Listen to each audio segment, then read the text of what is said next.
Ashamaan kafuudhee kabajaa fi daawwattoota qophii dhimma keenyaa irraatiin haala yeroo amma deemaa jiruutiin wal qabatee hayyoota Oromoo lama qabadheetiin isinii dhiyaadhe. Egaa hayyoonni kunniin yeroo dheeraa dura qabsoo Oromoo finiinsuu irratti gahee guddaa taphachaa turanii keessattuu qeerroodhaaf ajajaa kallattii garaagaraatiin tarsiimoo qabsoo baasuu fi waliin hojjechuudhaan namoonni baay'een ni beeku.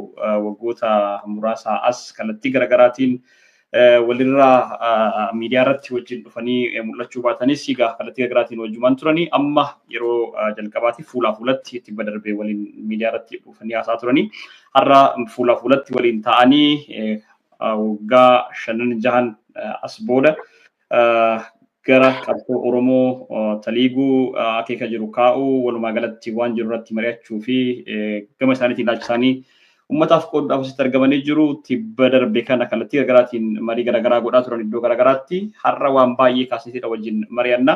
Keessummoonni kiyyaarraa egaa isinitti beeksisuudhaaf akka waan intala ciniinsuu haadha gorsituu ta'a. Obbo Jawaar Mohammadii fi Profeesar Asqeel Gabbisaati keessummoonni kiyyaarraa. Baga nagaan dhuftan sillachuu.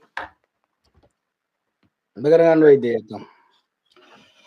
Ayyee egaa har'a waan baay'ee kaasnaa duraan dursinee egaa mee akkuma wantooti yaa eegallu yeroo jalqabaatiif waggaa 5-6 dura natti fakkaata kan waliin miidiyaa irratti baatanii mul'attanii haalli qabsoo waggaa 5-6 darban yookiin immoo waliin dabarsitan yeroo jalqabaa ta'uu danda'a yeroo walitti deebitanii amma akkanatti dubbattan miidiyaa irratti chukooti.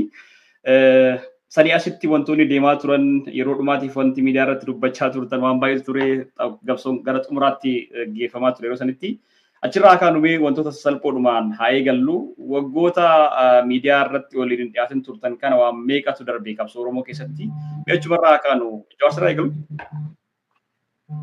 Akka hangafarraa eegali. Tole Profeesar isinii deebiteerti gadaan. Waggaa 5 darbe kana keessaati waggaa 2 darbe Jawaar mana hidhaa ture yoo yaadatame. Mana hidhaas gaafa jiru wal quunnamaa nuti turre karaa wal quunnamuun nurra jiru. Namoota warra mana hidhaa hoogganan sana keessas akka isaan irraa salphisan kadhataa turre. Achi immoo bahee kitaaba barreessaa ture. Kitaaba barreessee hamma fixutti hamma biyya addunyaa mana hidhaati alaa ta'e kana itti barutti yeroo fudhate tabba faayaa beetii yaada diddiirrachuudhaati yaalaa ture. Saniifiti addaan baanii jechuudha. Malee waaqa biraa miti wal quunnamna turre yeroo hundaayyuu kan fudhatamuu dhumarra jira. Gaafan achi bahus immoo akkuma ati beektu yookaan namni nu dhaggeeffatu hundumtuu beeku jalqaba irratti iyyuu nama hundayyuu dura gadi ba'ee baga walitti deebine jedhee namoonni yeroo waa itti kakaasan irraa fakkisuudhaatiif yaalaa ture. Walumaan turre siin jechuuf hin jedhe waggaa 5 iyyuu. Haala maaliitiin darbee waan ati jette gaafa isaan innis Baqqalaanis warri kaanis waa ilaalli kenna mana hidhaa keessa turan waan baay'eetu jijjiirame. Biyyi sun gaafa isaan mana hidhaatti galanii abdii gara demokiraasiitti cehuudhaaf qabdi turte. Gaafa isaan mana hidhaatti bahanii waraanaan waa'een abdiin gara demokiraasiitti cehuu suni tasa diigamee gara duubaatti ilaalee sirni demokiraasiitu hin ta'in sirna abbaa irree, sirna mootii, sirna kaleessaa waan akkasitti jijjiirameeti nu eegee jechuudha ummattii sana keessatti. Isun biyya nagaa qabdu turte sirna abbaa irree kan Ihaadig jiraatu iyyuu malee biyyi sun nagaadha ture. Daangaa isa kanaati daangaa sanitti nagaadhaan deemtee hojjetattee egeree ijoollee kootiif jettee waan yaaddu qabda. Biyya sana keessa rakkoo kan ture mirga demokiraasiitiif mirga namoomaa sanatti dhibee jedhama ture malee bakka duraanii sana hojiin isin hojjetama mootummaanis mootummaa ta'ee inuma socho'a ture namnis akka garaa isaatti socho'a ture. Gaafa sana achi ba'an waraana irraa kan ka'e waraanni sun immoo faca'uu isaatiif biyya hunda keessatti faca'uu isaarraa kan ka'e namni gadi bahee illee gadi ol deebi'uu bakka itti deebi'etti dhaqan darbe jechuudha waggaa isaan mana hidhaa keessa turanii isa booddees dinagdeen Itoophiyaa parsantii 2014 2016 dhibbeentaa 10 guddata ture. Ergasiiti garuu rakkoo meeqaan keessa galee kana baay'eetti deemuudhaaf hin fedhu yoo booddeetti deemna ta'e hin beeku garuu yoo baay'ate jahaan guddataadha ture guddataadha jirasi amma immoo maal akka jedhan hin beeku shuntuuraadha jira dinagdeen Itoophiyaa amma shuntuuraadha jira bara garitti pirojektii godhan akka haasaan agarsiisanitti dinagdeen Itoophiyaa GDP nominal jedhan sanaan 100 real jedhanii 174 ture 25 kan jedhurra jira jechuudha. Bulchiisni gaafa sanaa amma shuntuuree bulchuusni hin jiru biyya sana keessa shuntuureeti Finfinnee duubaatti bakka galee jira. Hundumtuu qawwee qabatee lafa barbaade dhaqee abbaa barbaade saamee abbaa barbaade ajjeesee lafa deemu jira. So maal isaa dubbanne maal isaa dhiisnaa miti gabaadatti dabaluu danda'a garuu yoo qabxii kanaan ilaalte dinagdeedhaan siyaasaan bulchiisaan waraanaan yoo ilaalte biyyittiin suni akka biyyaatti illee itti fufuudhaaf yeroo dadhabde keessatti waan geesse turte abdii demokraasii irraati gara abdii kutannoodhaa fi biyyittiin jiraachuu hin dandeessu gara jedhamutti namni tokko akka dhuunfaatti jiraachuu hin danda'amu bakka jedhee gahee jira jechuudha. Ayyee galatoomaa Profeesar waan baay'ee kaasna ijoodhaanii kallattii garaagaraatiin dinagdeedhaan nageenyaan walumaa galatti waan baay'ee irratti kaasna walumaa galatti garuu hariiroon gaafa mariitti seennu waggaa 5 booda gaafa walitti dhuftanii uummata fuulduratti mul'attanii gaafa waggaa 5-6 dura gargar baatanii miidiyaa irratti waan dubbachaa turtan qabdanii uummata kakaasaa turtanii qabsoon Oromoodhaa kallattii itti gahee ture gulantaa inni irra gahee ture gulantaa sanarraa deebinee gaafa waggaa 5-6 booda walitti deebinu waggaa 5-6 darban kanatti waggaa 5 dura maaltu ture waggaa 5-6 darban kana keessa immoo maaltu raawwatamaa ture kan jedhu irraa xiqqoodhuma uummata yaadachiisuuf jedheeni Jawaar gama keetiin waan kanarratti waan dabaltuu qabatte. Waan baay'eetti akkuma Profeesar jedhe qunnamtiin takka adda hin cinne garuu maaliin yaadadha keessattuu amma waa'ee ce'umsaa soodhaaf waggaa deemnu.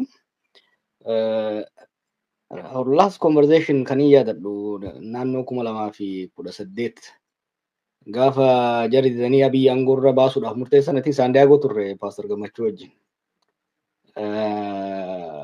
Waan baay'ee haasofne shakkiin keenya sodaan keenya gaafasuma irraa eegale.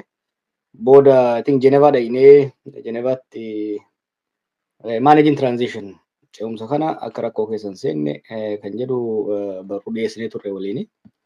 Gaama sanuu sodaa qabna turre sodaa san garii hasaasiidhaan garii immoo waan adda addaatiin hubachiisuu yaalle yeroo sanitti egaa mirqaanni jijjiiramaaf mirqaanni ce'umsaa ture kana gaama beeki probably around April May 2018 keessa kana haasaa turre. Booda biyya gallee hamma tokko gargaaruu yaallee milkoofne sagaliin akaafee diddiimatti san taate akaafaatuma turre jechuudha jalqabumarraa kaasee hanga ammaatti. Ammas egaa akaafii ittuma jirra haalli biyyaa kan jettu yeroo adda addaatti waan haasofneef gabaabatti waggaa ilaalte abjuu fi abdiin uummata Oromootii fi uummata biyya sanii gara nightmare gara naasuu rifaatuu abdii kutannaa hamaatti kan jijjiiree ture waggaan 7 dabre kuni gama uummata Oromootii yoo fudhatte qabsoon kiyya sirna gita bittaa kuffisee warra na keessaa biqilan aangootti waan baaseef roorroof gabrummaan waggaa dheeraadhaaf narra ture narraa ka'eera narraa ka'a narraa dhumataa saamichi narra ture narraa dhaabbatee qabeenya rabbi naa kenna irratti hojjetadhee hiyyummaa keessa barabaraa keessaa baha.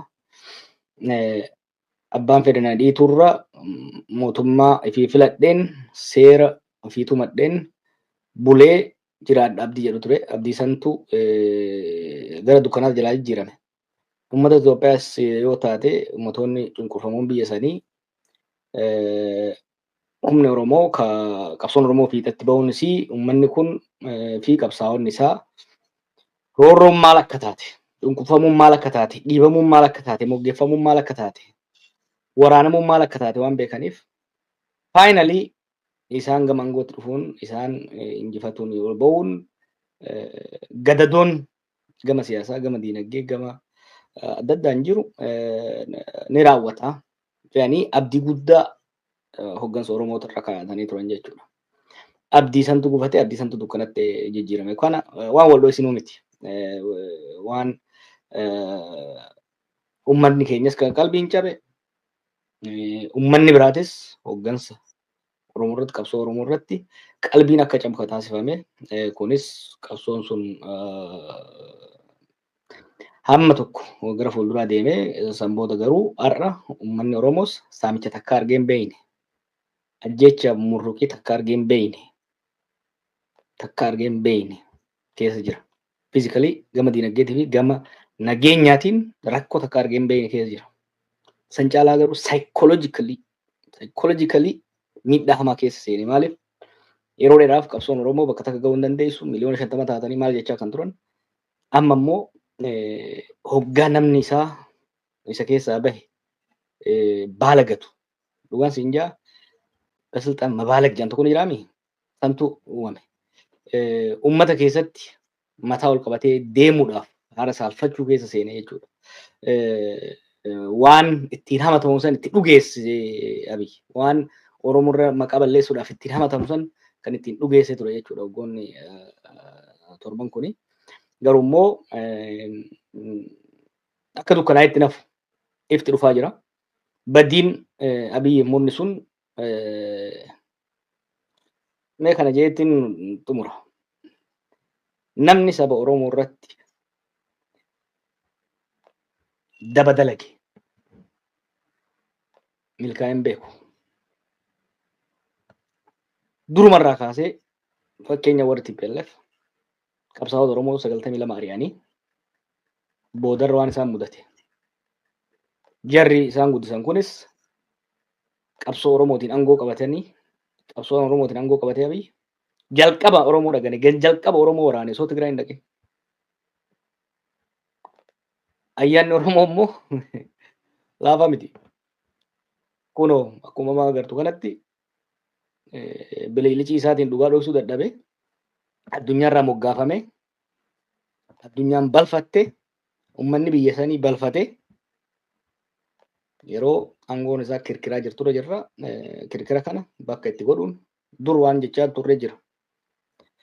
Hadaa Ormaa buqqifnee odaa Oromoo dhaabne odaa miti hadaa Ormaa dhaabneet hadaa keenyatu bakka sanitti biqile.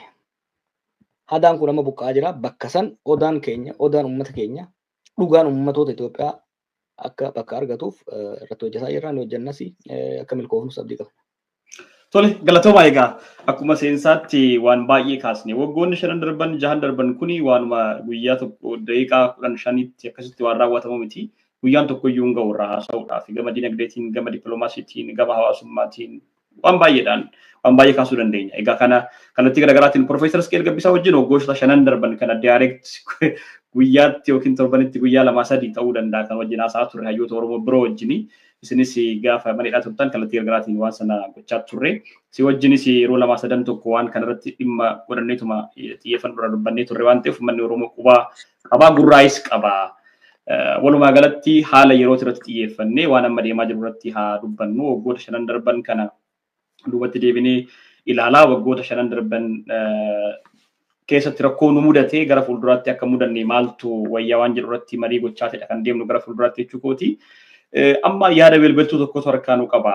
Mata dureewwan keenya ijoo har'aa qabadhee dhiyaadhe keessatti osoo sirriitti hin seenini dhimma guddaa tokkotu deemaa jira. Dhimma guddaa kanarraa Oromoon akka wal dhagahuu isinis yaada keessan akka irratti kan hin barbaadu daangaan Oromiyaa kallattii garaagaraatiin sarbamee naannoleen biroo daangaa Oromiyaa keessa seenanii alaabaa isaanii dhaabbachaa uummata naannoo sanaa buqqaasaa uummanni wal waraansa guddaa keessa jira. Kana biras darbee godinaalee Booranaa keessatti iddoo garaagaraatti magaalaa Yaabelloo, Mooyaaleee, Meeggaa iddoo garaagaraatti hiriirri balaaleffannaa daangaan sarbamuu daangaa Oromiyaa kanaan wal qabatee gaggeeffamu taasifamaa ture jira. Akkasuma godina Baalee keessatti wanti kun raawwatamaa ture. Kana dura namoonni hedduun ajjeefamaa turanii godina Harargee keessatti kallattii garaagaraatiin raawwatamaa jira. Asuma darbee immoo as dhufee godina Arsii Lixaatti kallattii garaagaraatiin ispeeshaalii naannoo Sidaamaatiin warreen daangaa daangessan irratti wanti kun raawwatamaa jira. Daangaan Oromiyaa kallattii hedduudhaan sarbameetidha kan raawwatamaa jiru. Magaalaa keessatti akka magaalaa Jimmaatti wantoonni akkanaa kun akka raawwatamaa jiranidha. Wanti akkanaa kuni egaa waan waggaa 5-6 darbanii kana gaafa dubbannu kufaatii Ihaadeeg TPLF irratti gara dhumaati irratti bulchiinsa Abdii Illee jalatti Oromoota irratti waan raawwatame hundi keenyaan yaadanna. Waan wal fakkaatatu deebi'ee dhufaa jira fakkaata ammasi. Kuni hiikaa maalii qabaa? Sarbamuun daangaa Oromiyaatis kallattii garaagaraatiin amma yeroo kanatti haala kanaan raawwatamuun kuni maaliif jettanii yaaddu? Akkamittis irratti yaada kennitu? Profeesar isinirraa kaa'ume. Bareedaadha. Gaafa mootummaan socho'uu jalqabu iddoo isaatiiti socho'uu gaafa jalqabu gatamma jettee daangaa irratti humni mootummaa gaafa socho'u waan akkasii nama dhalataa ture agarreerra kanaan dura. Waan bilbiltuu ati jette amma kan gadi bahee dubbatamaa jiru waa'een isaa waa'ee daangaa Somaaleetii fi daangaa Oromiyaa irra ka jirudha. Tokkoffaa wanti kun waan haaraa miti Somaaleedhaa fi Oromoo gidduu waanuma xintiirraa eegalee jirudha wanti kun. Daangaan suni garri lachuuyyuu horsiisee bulaa waan ta'eef horsiifatee bulaa waan ta'eef walittiin bu'a ture. Dheedaa fi bishaanii fi horii sanaatiif jecha walitti bu'uun durii jalqabee jira garuu jaarsoliidhaa fi hayyoonni kan Somaaleetii fi kan Oromiyaa walitti hiriiranii nagaa buusaa akkuma akkanatti wajjin jiraataa ture jechuudha Somaaleedhaa fi Oromoon durii jalqabeeyyuu waanuma jirudha kun. Amma waan haaraa wanni ta'e daangaatu sararame uummata kana lamaan gidduutti daangaatu sararame waan naannoon ijaaramee fi daangaatu sararame garuu wanni sararame sun lafa qabaatee seenaa jiru sanas ilaalcha keessa galchee Oromoonis gara isaaniitti gaafa siqu Somaaleenis gaafa kan daangaa Oromootti siqu maaltu ta'a akka jedhu lafan qeewwamne maaliif bu'aa siyaasaatiitiif jecha itti dhimma bahuudhaatii fi aangoo irra warri jiran bu'aa siyaasaatiif ol qeewwatanii jechuudha. Furmaata itti kennuu dhiisanii akka duriittis akka isaan itti nagaadhaan jiraataa turaniiti beekumsaatii fi hariiroo hawaasaa uummata kana lamaan gidduu jiru muuxannoo jiru walitti fiduudhaan osoo hin ta'in bu'aa siyaasaa godhachuudhaatiif jecha mootummoonni kan warra wayyaanes sostanyaa kifla xormaal jedhan achi kan jiru suni beekaa nama itti dhimma bahaadha turanii dhimma dhuunfaas jira nagadattiin nagadatu barbaadu dhimma waloos qabu turan akka mootummaatti Somaleedhaaf Oromoon wajjiniin tokko ta'ee aangoo isaa walitti fidee aangoo sanaatiif balaa uumuudhaaf hin danda'ama jedhamee waan yaaduuf ol keeyatan. Furmaata itti kennuurra itti dhiisaniiti wanni sararamu sunis yoo sararamee garuu horsiisee bolaan kun gamanaa gamasoo ceheetii hojjetaa jira bishaaniif dheedaaf ol bira darba attamitti yoo walitti bu'iinsi jiraate attamitti hiikama ka jedhu lafa keeyachuun barbaanne. Waan ammatti na gaafatte kana keessatti yeroo qabsoo qeerroo sana akka walitti hin buune ani na yaadadha yeroo sana Somaleedhaatii fi Oromoo duwwaa osoo hin taane saba kan biraatiitii wajjin akka walitti hin buune gorsi kennamaa akeekkachiisi kennamaa waan tureef haala kanaatis itti kennamaa waan tureef osoo namni tokko hin du'in namni tokko tun galaafatamin qabsoon suni gara Oromoota kana aangootti fiduutti gahe waan irratti hojjetameef jechuudhaatiif hin jedhe yeruma qabsoo sana keessattuu dhumarratti garuu ergee jijjiiramni kun dhufuu jalqabeetiiti itti dhimma bahuudhaatiif jecha warrimti yeroo sana biyya bulchaa turanii itti dhimma bahuudhaaf dhimma dhuunfaa mataa isaaniitis kontiroobaandii nagaduudhaaf jecha dhimma immoo siyaasa walitti uummata naquudhaan bu'aa ofii buufachuudhaaf jecha miidhamni akka gahe hin yaadatamu. Amma akkamitti ilaalamuu qabaa waan ati jette bakka falmiin jirutti bakka amma Somaleedhaa fi Oromiyaa gidduu miti bakka dhimma lafaarratti falmiin jirutti mootummaan amma jiru kuni bu'aa siyaasaa ofiisaatii buufachuudha jecha walitti naquunsaa akka hin oolle. Ammas wanni ta'e ammas naannoo Somaleetti wanni ta'e gar tokkoon warra Somaleetiin qondaaltotaatiif hooggansoota siyaasaa naannoo Somaaleetiin gadi taa'aatiitii bulchiisa sana haaromsaa akka haaraatti ijaaraa akka jedhu qajeelfamni ka kennameefi biltsiginnaadhumarraati. Isaanin akkas godhaa jedhanii ergiitti himaniiti isaan immoo akkuma ajajaman ergii godhanii booda Oromoodhaan immoo karaa Oromiyaa immoo dhaqanii namoota hamma gara Finfinnee irraatii illee yaasanii Adaamaarraa illee yaasanii weerara lafaatu jira weerara lafaa keessan eeggadhaa jedhanii ifatti uummata kana lamaan walitti buusaadha jiru. Kanadha kan hubatamuun irra jiru. Uummata kana ifaa ifatti bu'aa siyaasaati yoo walitti buusan qofa aangoo dheereffatu akka danda'an waan beekanii fi isuma baran sana itti deemaa jiru. Kanarratti waan itti dabalu waraanni Tigraayis lafa sarara lafaa sanarratti gar tokkoon waa'ee waliigaltee dhabuun falmiin lafaa lafa jiru irratti jalqaban. Amma dhiha Tigraay ka jedhu yookiis kibba Tigraay ka jedhu Amaariin nan barbaada waan jedheef iddoo sanarratti dhaqaniitu dubbii barbaadanii jechuudha. Somaleedhaaf Affaariinis akkasuma walitti naqaadha turan. Gujiidhaa fi Gede'oos akkasuma walitti buusaa turan. Kun tooftaadhuma siyaasaati. Akkamitti ilaalamuu qabaanaan jettanii tooftaa siyaasaa ta'uusaa akka hin irraanfanne uummanni. Kan achi jirus kan irraa fagaatee jirus ofumaati ka'anii rifatanii ka'anii dubbatu irra dubbiisaa hubachuun barbaachisaa akka ta'e akkasitti akka inni ilaalamudha. Lammaffaani shirri kun itti fufuudhaaf hin danda'a. Akka nama jedhe itti fufuu danda'a. Iddoo dheeraattis itti fufiinsa gochuudhaaf inuma itti deema. Takka illee gara duubaatti hin deebi'an warri aangoo irra jiran. Waan barbaachisu hundumaa godhanii itti fufuudhaaf adeemu. Isni kun immoo eessatti itti fufaa akka jedhamu ishee kana dubbadhee tan inni itti dhiisa. Ammayyuu lafti itti bu'iinsi jiru kanaan duras iddoo baay'eetti dubbadheera namni hin dhageenye malee. Ammayyuu taanaan lafa falmiin lafaa jiru daangaan sirriitti hin sararamne iddoo akkasii dhaqanii barbaadanii raawwatanii daangaa Somaaleetiif Oromoo baharraa jalqabee hamma kibbaatti kan jiru Harargee Baalee gara Sidaamaa kanas kan jiru dhumatti deemu. Akkasuma Wallagga, Gambeela, Benishaanguliinis lafti sirriitti hin sararamin jira. Disputed border areas. Achitti namatti kaasu kana beekutu nurra jira jechuudha. Lammata lafti Oromoonni Oromiyaa irraa citanii bakka biraatti hafan jiru. Fakkeenyaaf Kamisee, Wambaraa. Iddoo kanattis namatti kaasu itti kaasaas turan. Akkasumatti itti kaasanii nama meeqatu walloottis qalame. Kun hubatuudha barbaachisa. Kanarratti dammaquun barbaachisaa jechuudha. Magaalotatu immoo jira.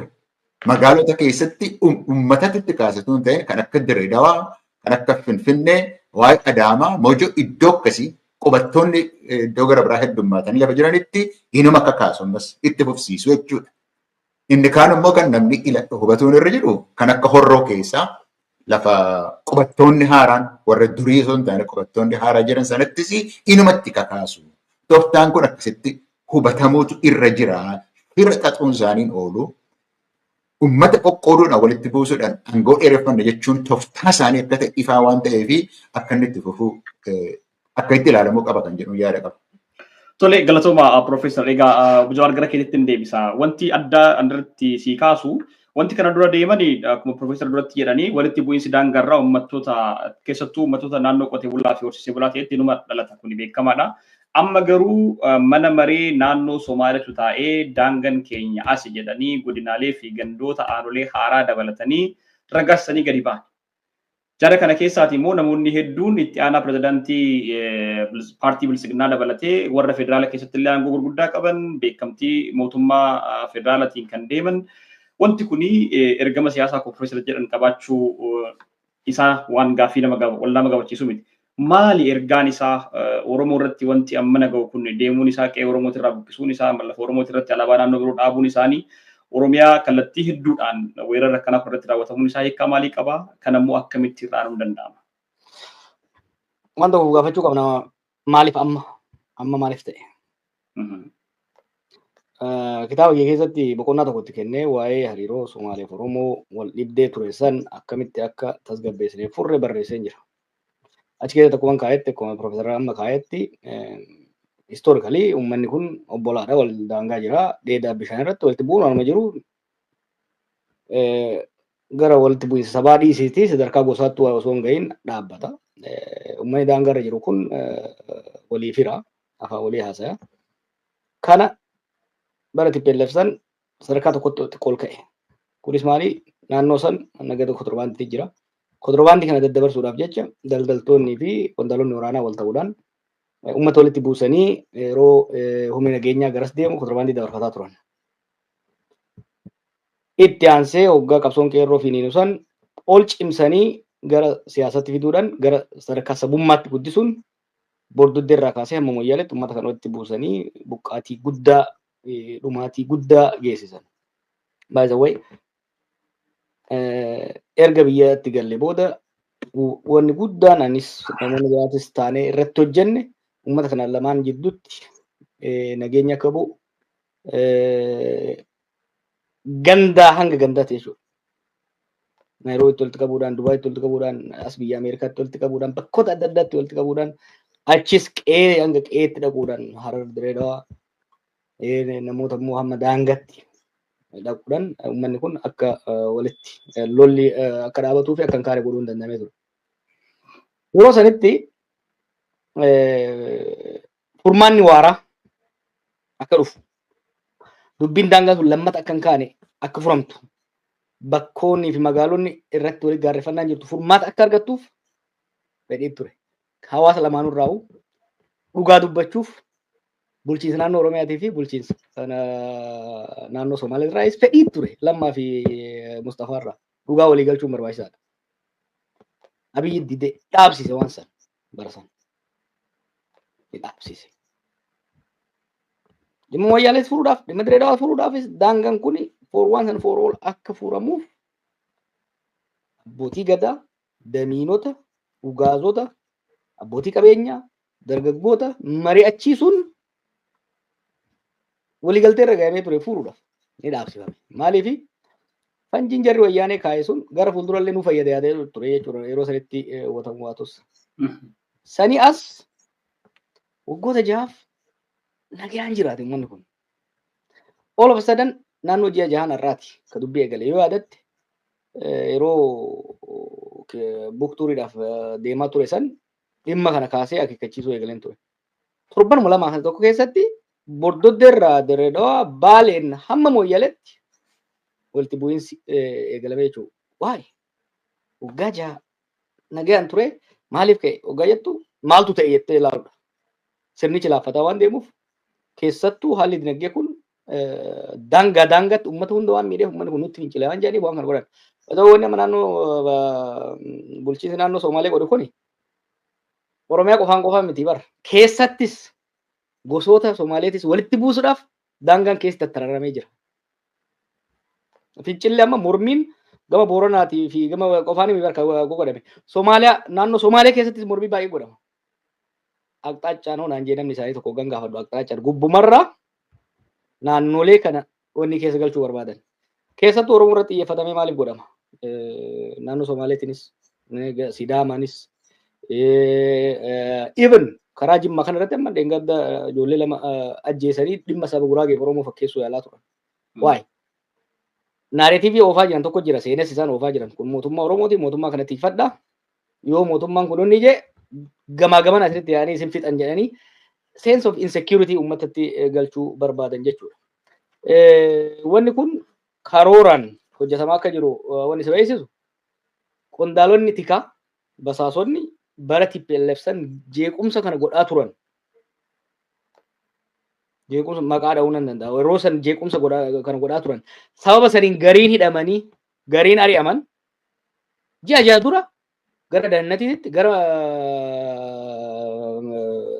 damee basaasaa raayyaa ittisa biyyaa Makalaakaa Marrajaatitti deebi'an. Deebi'uu qofa miti. Baharratti ramadaman, kibbarratti ramadaman. This is a fact I know. Including warra Tigree waan ta'aniif Makalaakaa keessaa dhiibamanii turan amma deebifamanii kana maqaa yoo hundee warri Moyyaalee beeku warri Baabbilee beeku. Warra bara san jeequmsa san finiinsaa ture. Baatiriin barbaadanii cinaan ari'amanii jiru sibiilii jiraachaa turan. Cinaan embaasotatti ramadamanii turan biyya alaatiitti. Cinaan achuma keessatti bakka adda addaa keessa turan. Gariin immoo hidhaa turan. Kan wajjin hidhaa ture fa'aa jira. Jarri sun hundi baatiriin barbaadamanii gara hojiitti deebi'uu qofa osoo hin ta'in gara bahaa fi kibba baharratti akkasumas daangaa Sidaamaa kanarratti ramadaman. Kanaaf Oromoo waan tokko qofa yaadachiisuun barbaadan. Bara dubbii Somaaliif Oromoo kana furuudhaaf Direedawaatti yeroo tokko walitti qabnee turre abbootii gadaa fi ugaazota. Natti hasaasanii Rabbi rahmataa godhuu fi shaadamtuula. Maal jedhan?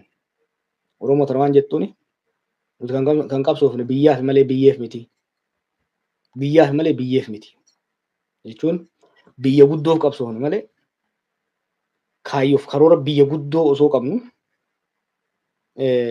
waa'ee biyyeet irratti waan xiqqaa irratti distract godhamuu hin qabnu hojii sirnoota uummata kana cafaqaniitiin. Rakkooleen gama daangaatis ta'ee gama wal dhibdee jirtu ni furama. Furamuu akka danda'u immoo an qabatamaan I did it, I was there. Rakkoon lafti badni beekamti. Dhugaas ija uummanni kun waliin wakkatu. Dhaqee hanga madda olaabus dhaqee argeera.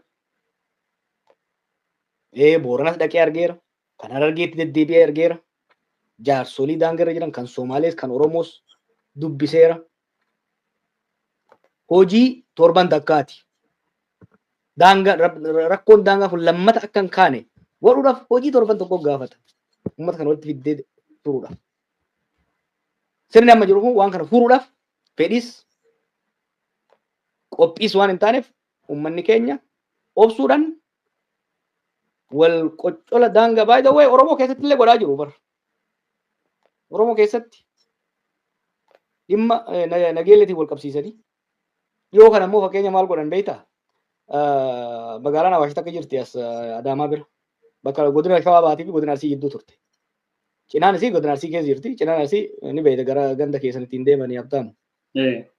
Cinaan godina Shawaa Baa keessa jirti. Cinaan godina Arsii keessa jirti. Uummanni gama lachuun jiru Oromoo tokko beeki. Amma maal godhanii muranii Adaamaa jala galchanii olola guddaa oofan. Lafti Arsii muramee Shawaatti makamee lolaa jedhanii uummataan. Uummanni kun moona boonsa beekta. Uummanni Oromoo kun uummata gamna. Caljee qabate. Gaafa duraa gaafa aanaalee Gujii hamma tokko, aanaalee Booranaa hamma tokko, aanaalee godina Baalee hamma tokko walitti muranii nageellee godina ijaaran uummanni kun akka walitti bu'uuf Arsii warra Baalee kana dhaqanii ajiteet godhu, Gujii ajiteet godhu, Boorana ajiteet godhu. Maaliif san godhaa turan sochii yeroo san naannoo san waraanni bilisummaa Oromoo godhaa ture san sanumarra aanu jecha waan ummata kana wal ficcisiisuu danda'u gidduutti godhan. Uummanni kun garuu mufatus komatus obsee osoo walitti hin bu'in hagarraa ture jechuudha.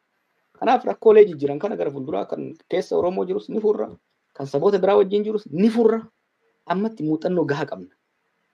Beekumsa gahaa qabna. Uummata kanallee sirrii beeyna. We will resolve it gaafa jijjiirama booda ni resolve goona ammaaf uummanni keenya obsuu qaba yaada jedhuun qaba.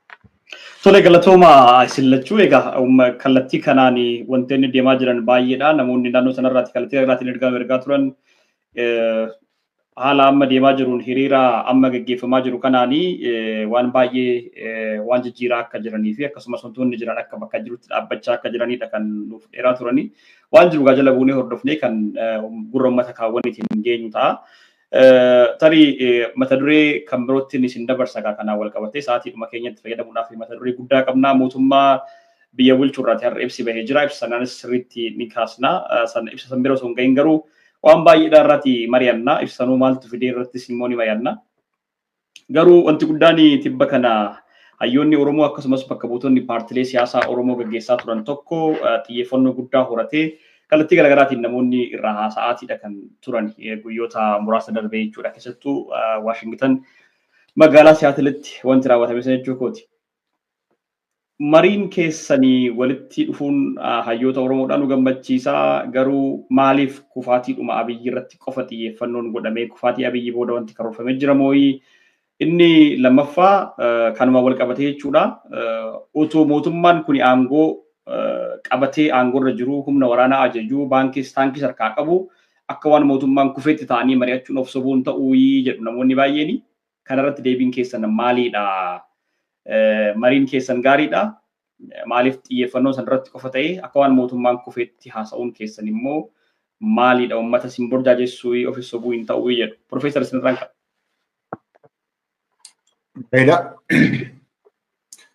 Silaas durattis taanaan kan uummata Oromootti himaa turre durattis yeroo qabsoo qeerroo sanas uummata akka hayyootaatti itti dubbatna turre malee akka warra aangoo barbaadutti dubbataan turre kana Jawaaris yaadata. Kan uummatatti himaa turre nuti akka hayyootaatti waan ta'uu adeemu isinitti himnaa, waan ta'uu malu isinitti himnaa, isin barsiisnaa, isin hubachiisnaa, isin yaadachiisnaa ka jedhudha kan. Amma silaamma wanni amma godhamaa jiru kun wanta amma har'a gaaffii ammatti gaafatte waan bilbiltuu ati jette irratti. Haala amma jiru keessatti kan amma godhamaa jiru uummata Oromoo kanatti kan himamaa jiru durattis furreerra rakkoo akka kanaa furreerra amma sin furraadhaa miti. Ergaa gara bara kan asirratti darbaa jiru lafti isaan itti kaasuudhaa deeman bakkisaa maaliif ammaa duwwaa miti bakki isaan itti kakaasuudhaaf deemanii bakka kana jedhuun maqaa dhaheetanii dubbataa ture. Ilaa kunoo asitti akkas godhamuuf adeemaa dammaqeetii eeggadhu. Akka walitti hin buunin dammaqiitii eeggadhu. Rakkoo akkasii immoo duris furreerra ammas hin furraa. So dubbiinsa waa'ee eessatti ta'a duwwaatu hin ta'inii yeroo isaatii wajjinitii himnaa jechuudha. Inni kunis amma gaaffeetti na gaafattes waa'een maaliifitu irratti xiyyeeffattanii kufaatii Abiyyi irratti maa xiyyeeffattanii utuun kufin maaliifitti itti moortuudha akka jedhamu inuma jira. Innis sababa qaba. Sababa qaba innis. Tokkoffaa namni kufaatii Abiyyi miti dubbiin kun. Sirna Abiyyi ijaare kufaatii isaati malee waa'ee namichaa miti. Tasa waa'ee namichaa miti. Utuu namichi sirriitti hojjechuu beeka ta'e, utuu asiin gahuudhaatiin hin barbaachisu ta'e, utuu itti gaafatamni nama biyya guddaa akka Itoophiyaa kana bulchu itti beekee hin tolchu ta'e, kufaatii sirna isaatii namni barbaadu Oromoo keessa hin jiru ture siraati. Amma garuus kana durattis baay'ee dubbatameera. Miidhaan uummata Oromoo irra gahee, miidhaan sabaaf sablammoota irratti gahee, miidhaan biyyattii sana irratti gahee, miidhaan naannolee adda addaa irratti gahee, gaafa Afrikaa irratti gahee daangaa hin qabu. Daangaa hin qabu. Sababa kanaatiifiti jijjiiramuutu irra jira. Sirni kun jijjiiramuutu irra jira. Warra Oromoos hin ta'in Oromoos ta'ee kan hubachiisuun barbaachisu gaafa duraaniitis gaafa sirna Amaaraatu jira jenne sirna lolaadha turre. Gaafa gati gareessi sirna lolaadha turre. Gaafa isa maqaa keenyaan aangootti baheessi sirnadha kan lolaa jirru kana jechuudha. Sirna sanatu sirrii waan hin taanee fi biyyaafis, uummataafis, naannoodhaafis egeree uummata Itoophiyaatiif Oromootiifis waan hin taaneefidha jechuudha. Lammata kufuuf adeema. Kufuudhaaf adeema jechuun hojii inni itti jiru kun mataan isaayyuu isa kuffisaa. Maaliif yoo biyya hin bulchitu taate biyya hin bulchitu yoo taate nama kufta gaaffii hin qabu kun. Biyya immoo bulchaan jiru mootummichi waanuma ofiitii hojjetuun kuffisuudhaatiif adeema. Biyya kuffisuu duwwaa miti walitti naqee akka barbadooftu gochuudhaatiif adeema. Biyya bulchuun tokkoffaan dinagdeedha. Isaanuu macro economic management jedhu. Isaanuu macro economic managementiin isaa gaafa duriiti waggaa 7 akka dubbataa turre amma gadi baasanii akkasitti biyya dinagdee guddisna inni isaan jedhanii rabbii jedhaatiiti. Biyya ofumaa miidhageef bareedeef kan guddatu hin jiru. Magaaluma callamatti qalamii dibdeef kan guddatu kan hin jiru. Bu'aa uummataatiif hin qabu. Kan isaan kun itti jiran garuu biyya bareechaadha jirra jedhanii jimma ati maqaa dhoofte sila jimma sana yoo fuunee ilaalle muummicha ministeera jimma irraan bahee jedhu battinnishu jedhe nama 15,000 mana irraa diigeetanii nama 2,000 awwaala irraa diigeetanii nan gaafannee siin jedhe yoo biyya attamii ta'edha. Seera dinagdee attamiitiin namarraati mana diigdee ati garuu kottu badhaadhina maal fakkaatu tiyoorii kee addanatti dhimma itti bahiitii nu agarsiisi iddoo kan biraattis agarsiisi jedhama. Akkamittiin dinagdeen akkasitti adeemsifama. Waraana babal'isuun waraana kun waggaa 7 waraana babal'isuun dinagdeen guddisu. Itoophiyaan warshaa waraanaa hin qabdu bar. Warshaa waraanaa sanatti babal'isnaa sanaaf dimaandii isaatii guddisnaa waraana babal'isneetiti warshaa Itoophiyaan akka warshaan dinagdee isaa guddatee dinagdee guddisu jechuudhaaf isaan qabdu Itoophiyaan. Inni isaan dhiyoo kan agarsiifataa ture gudaritti qabtaan qalahaansaas xiyyitiinsaas daakuun inni dhukaasu sunis waan humtallee hundumtu alaatii dhufe malee biyya keessatti wanta hojjetan hin jiru. Kun hin guddisu dinagdee. Lafti waraana irraa kan ka'e lafti haga buubule. Lafti qotamaa hin jiru. Lafti haga buubule bakkuma halleetiiti. Bakkuma halle naannoo Amaaraa jedhi, naannoo Tigraay jedhi, naannoo Oromiyaa jedhi qaagabuu bule. Kun dinagdee guddisuudhaatiif hin adeemu. Warshaan dinagdee 700 oltu cufame. Kun dinagdee waan guddisu miti. Gargaarsi alaa dhaabbate biliyoonii tokko kan ga'u. Biliyoonii tokko kan ga'u walitti yoo dabalte kan US, EU bakka biraatti kan dhufu biliyoonii tokko gargaarsi alaa dhaabbate. Investimentiin alaa dhufu dhaabbate. Dinagdeetuun qabaatiin biyyi tokko akkamittiin itti fufuudhaatiif danda'a. Mindaa namaatiif kafaluudhaatiif biyyi hin dandeenye. Hakiimotaaf mindaa kafaluu kan hin dandeenye. Hojjettoota mootummaaf mindaa kafaluu kan hin dandeenye. Barsiisotaaf mindaa kafaluu kan hin dandeenye.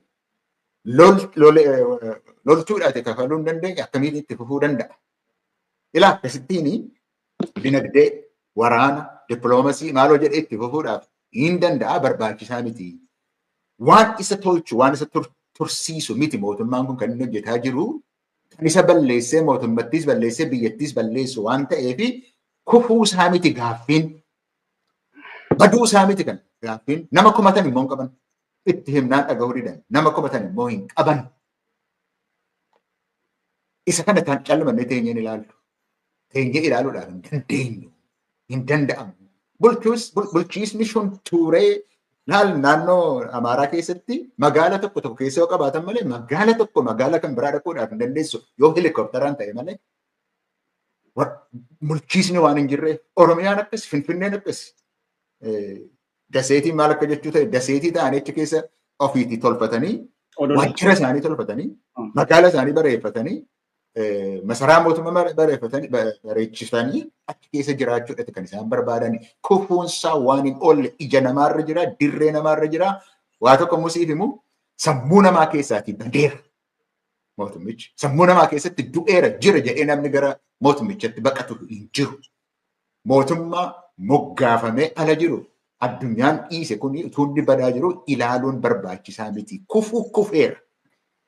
Kufuudhaaf adeemaa jiru miti. Kufeera ofiisaa iyyuu hin jiru. Jira jechuuf hin dandeessu. Sammuu namaa keessaatii badeera. Garuu kallattii lafa kaa'uudhaanii akka kanaan dura yoo kun akkuma tasaa ka'ee cabee badee uummanni situutti hin qophaa'in. Kan bakka isaa bu'u tuutti hin qophaa'in. Akka hin adeemamneef dogoggorri kanaan dura godhame dogoggora akka hin taanee fi ammaa jalqabanii itti deemuu barbaachisaa. Sadaffaan cehumsa barbaachisa biyya Itoophiyaa sanaaf. Cehumsa milkii qabuu barbaachisaa. Kun bir'atanii gaafa mootummichi iddoodhaatii tasa dhabame sana bir'atanii waan walitti fidan osoo hin taane itti yaadamee itti irratti mari'atamee waan qophaa'uun irra jiru waan jiruufiti akkasitti dhiyaatee siin jechuudhaaf hin jedhe qabxaamu. Tole galatooma egaa gaafiidhuma kana gaafii wal fakkaataan gara Jawaaritti deebisa. Obbo Jawaar gaafiin kiyya inni amma isinii kaasee hariiroon yookiin immoo walitti dhufeenyi hayyoota Oromoodhaa kan barbaadamaa turee fi Oromoon kallattii garaagaraatiin barbaadudha. Kun waan gaariidha. Garuu xiyyeeffannoon keessan kufaatii Abiyyi irratti qofa maaliif ta'e? Kufaatii Abiyyi booda hoo maaltu jira? Abiyyi aangoo sanarraa ka'ee rakkoon amma jiru kun inni furama jettee yaaddaahi yooni furamatee akkamiin furama kan jedhudha. Inni guddaani. Gaafii lamaan gudheen kaasaa ture kanuma irratti kaanee kan itti aanuttiin isin deebisa boodarraa yoo dandeesse Obbo Jawaar walitti qabee deebisuu dandeessa Profeesar Siqilitti nan deebi'a kallattii garaagaraatiin mootummaa aangoo irra jiru taankis baankis harkaa qabu akka waan kufeetti dhaadheessuuni of sobuun ta'uu uummatas burjajeessuun ta'uu kan jedhudha gaafiin lammaffaa kan itti aanu carraqqisa.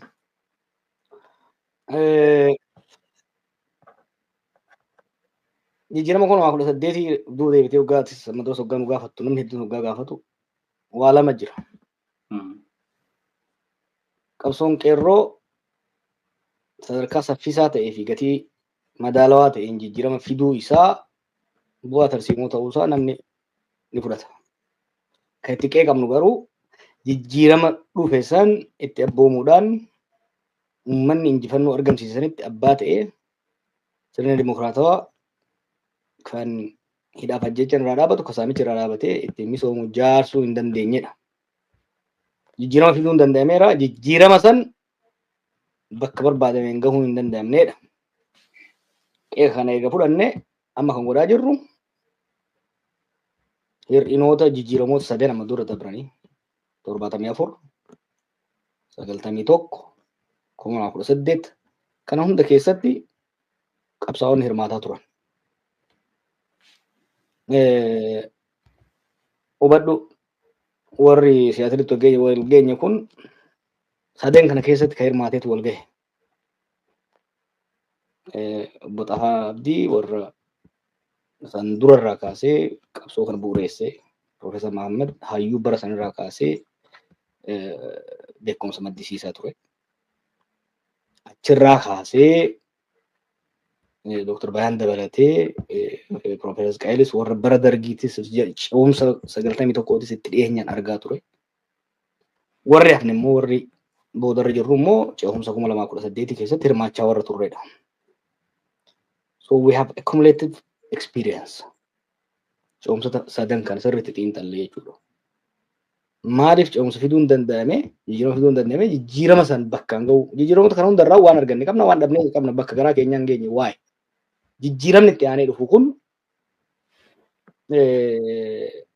rakkoolee amma duraa sana akka mudanneef maaliif qophaa'uu qabna? Tokko muuxannoo mataa keenyaa experience sharing tokko isaanii. Lammaffaa naannolee garaagaraatitti biyyoota garaagaraatitti ce'umsota milkaa'anii fi ce'umsota gufatan laaluudhaan maal irraa baranna kan jedhu hojii gaafataa jechuudha. Akkuma jenne waltajjii kana irratti kan hirmaatan hayyootaa fi hoogganoota. Sattuu combination maaliif mariin kun marii beekumsa irratti hundaa'edha. Siyaasaa tokko bakkaan gahuudhaaf, qabsoo tokko bakkaan gahuudhaaf, biyya hoogganuudhaaf beekumsa barbaachisa. Beekumsi kun immoo hojii sadi, gulantaa sadi jala dabruu qaba. Beekumsa ni maddisiifta, knowledge production. Beekumsa kana immoo ni aqaarta, knowledge packaging. Then beekumsa maddisiiftee haqaartee tolchite kana immoo uummataan geessa yookiin immoo hojiitti hiikta. So hayyoonni walitti qabamanis calasaa barsiisaa yuunivarsiitii qofa miti. Public intellectuals jechuun hayyoota beekumsa qabanii fi beekumsa san immoo dhimma uummataatiif hojiirra oolchan yookiin immoo uummata dubbatan jechuudha. Hoogganoonni dhufanis hoogganoota practically dirree qabsoo keessatti hirmaataa turan kana waan ta'eef hojii sadeen kana wal simsiisuun ce'umsa itti aanu mirkaneessuudhaaf yookiin milkeessuudhaaf barbaachisaa ta'a jennee waan abdannee fi mariin sun godhame. Mariin kun ifa haa ta'u malee san dura bifa adda addaatiin godhamaa ture, ammallee godhamaa jira, gara fuulduraas hin godhamaa jechuudha. Kan inni kufu ammatti jijjiirama fiduun akka danda'amu muuxannoo beekumsa gahumsa sanii akka qabnu waan nama falmisiisu natti fakkaatu. Sanumaa alattu shoorri keenya parsantii 20 jeetiin jira. Sanumaan alattu 50 balaan wal waraansaa kufaatiin diinagdee ittiin taphate Abiyyi bara. Wal waraansaan gara biliyoon 50 60 ta'u dhabamsiise. Investimentiin ni dhaabatee, gargaarsi ni dhaabatee, diinagdeen lafa ga'ee jira. Kachirraa hafte bilachii irratti baase. Hammaattu jedhetti IMF irraa liqeeffate. Nama already dhukkubni hamaan qabee sireerra jirutti heexoo yoo kenniteef mana fincaanii dhaqee achumatti hafa. What have we did to the economy literally? Diinagdee economy lolaan caccabe. Ta'irraa hafte bilachii cinqisaase fuudhee heexoo IMF itti naqe. Kanaaf ka'uun danda'u boodarratti deebina fakkeenyaaf har'a akkaataa itti rakkoo keessaa bahan yaanii tokko kaayan tokko irratti koomeentii siif hin godha. Kuni dhibbeentaa keenya 20 jijjiirama fiduudhaaf dhibbeentaa 20 keenya dalagaa 80 garuu jijjiirama san bakkaan gahu jijjiirama san milkeessuu irratti beekumsa maddisiisu beekumsa san akkaataa qabsaa'otaa fi uummata keenya gahuun haqaaruu paakeej gochuu akkasumas beekumsa san sadarkaa adda addaatti warri miidiyaa gara miidiyaatiin warri waraanaa gama waraanaatiin warri birookiraasii gara birookiraasii warri dippiloomaasii gara dippiloomaasiitti hojiitti akka hiikan gochuun barbaachisaadha. Maaliif ce'umsa itti aanu irratti hojiilee gurguddoo dalagamuu keessaa tokko biyya du'arraa baraaruudha. Tokko maaliif sirni kun kufaa jira biyya fudhatee akka hin kufne akkuma gaaf duraa siin jee ergamni dhaloota kana ergamni boqonnaa qabsoo kana this phase of the struggle ergamni guddaan biyya teenyaaf uummata keenya abiyyirraa baraaruudha. Fudhatee akka hin kufne. Kana jechuun biyya du'a oolchuudha. Itti aansee biyya ol dhaanuu qabda. Life saving first, then treatment and recovery. Kanaaf biyya du'a barii isaa san biyyi gara wal waraansa hamaatitti waraansa gaa jennu uummata kana akka malee destroy godhanii jiran sirna biyya sanii. Biyyi akka malee laaffatee jira. Biyyi laaffatte sun jeequmsa hamaa seentee akka baddaan hin bittinnoofneef uummanni keenya akka addaan hin bittinnoofneef the day after maal ta'uu qaba ka jedhu mari'anne. The day after maal ta'uu qaba. Second, erga du'a oolchine hoo diinagdee namichi kun daaraa godhe. Hawaasummaa Oromoo jidduttuu waan Oromoo jidduttuu ta'e bara waan laafaa miti argamu. Namni keenya gara Shawaa Lixaa kanatti fi Wallaggatti even Arsii keessatti bakka adda addaatti sababa wal waraansa uumamee kanaan namni wal ajjeesee diina walitti ta'ee jira. Amma ijoollee sanyii fa'aa wajjin galte tana waggaa qeetti deebisan rakkoo hamaatu isaan mudataa jira. Maaliif namni akka malee wal miidhee jira. Nama kana walitti fayyisuun hojii gaafata. Nu jidduttuu sabuma keenya jidduttuu. San booda sabaa Solomoota walitti buusee jira. Wal shakkisiisee jira. Walitti diinumseera. Kana walitti fayyisuu nu gaafata. Erga walitti fayyisnee booda immoo biyya kana gara dimokiraasiitti ceesisuudha gaafata jechuudha. Kun dursanii qophii beekumsa maddisiisuu bal'aa hooggansaa fi hayyoota biyyattii jidduutti barbaachisa. Akka Oromoottis wal jidduutti godhaa jirra. Sabaa Solomoota biraa wajjinis godhaa jirra. Balaan Abiy fide, Gaddaafaan Abiy fide, Oromoo fi Itoophiyaa bira dabartee gaanfa Afrikaatiin naannoo san waan faalteef biyyoota ollaa keenya wajjinis hooggansa biyyoota ollaa keenya wajjinis biyyoota naannoo san irraa hajaa qaban wajjinis marii bal'aa godhaa jirra jechuudha. Egaa kanaafidha mootummaa taankiis baankiis qabu ofii kufee jira. Mootummaan waan ofii isaatiif of kuffiseef yookiin immoo hariiroo inni hordofaa jiruu fi nageenya dinagdee akkasumas hawaasummaa fi dippiloomaasii inni hordofeen ofii of kuffisee jira. Taankiif baankiin inni qabus harkuma isaatti akka ofiin of rukutu godhee jira. Kanaafidha jijjiirama isaa boodatti mari'achaa jirra kan jedhudha deebiin keessan jechuu kooti. Profeesar gama keessanitti dhufa ganarratti waan dabaltanoo qabaatanii dabaltu. Hariiroon immoo mariin saboota biroo wajjin taasifamaa jiru. Maali hiikaan isaa jedhu? Maal deebiin keessan? Maal hiikisaa jettee?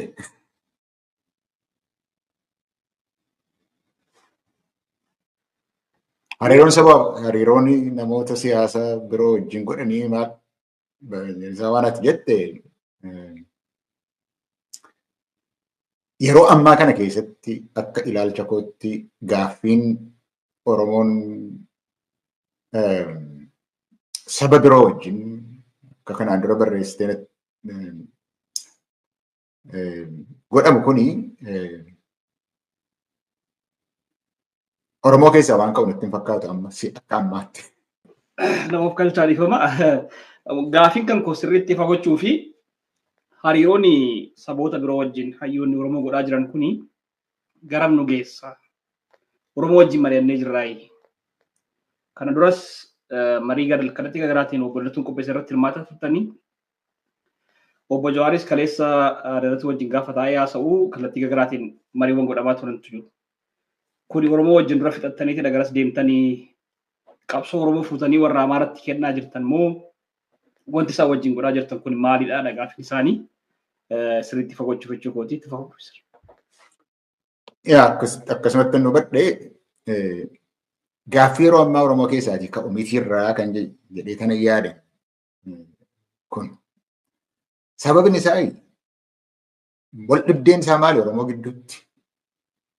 Mooraan siyaasaa qabsoo Oromoo gidduutti wal dhibdeen jiru maali? Kan irratti mari'atamee Oromoon irratti walii galu maaltu jira kan irratti waliin galamin? Qabsoon Oromoo gaafa eegale irraa jalqabee gaaffii adda addaa kaasaa ture.